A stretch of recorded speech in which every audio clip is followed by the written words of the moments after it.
ഇന്ന് ധനുഷീജ എന്ത് മത്തണ്ടല്ലേ മുരിങ്ങയല്ലേ ഇന്നലെ മുരിങ്ങല ഇന്ന് മത്തണ്ടല്ല. അതിന്റെ ഒന്നേ രുചി ഇങ്ങക്ക് അറിയാഞ്ഞിട്ടാണ്. ഒന്ന് ആസ്വദിച്ച് കൂട്ടി വെക്കിയപ്പോ അറിയാം. ഇത് നമ്മളെ വീട്ടില് നമ്മളെ മുറ്റത്തുണ്ടായ ചിക്കുമ്പോ പഴന്ന കോവയ്ക്ക ആണ്. ഒരു വിഷമൊന്നുമില്ല, നല്ല ഫ്രഷ് കോവയ്ക്ക. ഇതിൻ്റെ ഉപ്പേരിയാണ് നമുക്കുള്ളത്.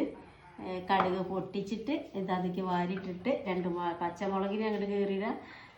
പച്ചമുളകല്ല, കാന്താരി മുളകും ഉണ്ട് കേട്ടോ. ഒക്കെ നമ്മളെ വീട്ടിൽ തന്നെയാണ്. അതിൻ്റെ ഉപ്പേരിയാണ്. പിന്നെ മാങ്ങ ഉണ്ടായിരുന്നു, മാങ്ങാച്ചാറും ഉണ്ട്. പിന്നെ മത്തൻ്റെ ഇല, ഇത് സന്ധ്യേച്ചിൻ്റെ വീട്ടിൽ സന്ധ്യേച്ചി കുഴിച്ചിട്ടുണ്ടാക്കിയ മത്തൻ വള്ളി. അയിമന്ന് മത്തൻ്റെ ഇല കൊണ്ടുവന്നതാണ്. അതിൻ്റെ നമ്മൾ 2ാമത്തെ വട്ടാണ് ഇത് ഉണ്ടാക്കുന്നത്.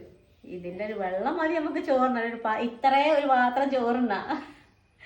ചിക്കനും മീനും ഒന്നും വേണ്ട. ഉണ്ടെങ്കിൽ തന്നെ അതൊക്കെ മാറ്റി വെച്ചിട്ട് ഈ മത്തൻ്റെലും ചോറും മാത്രം മതി.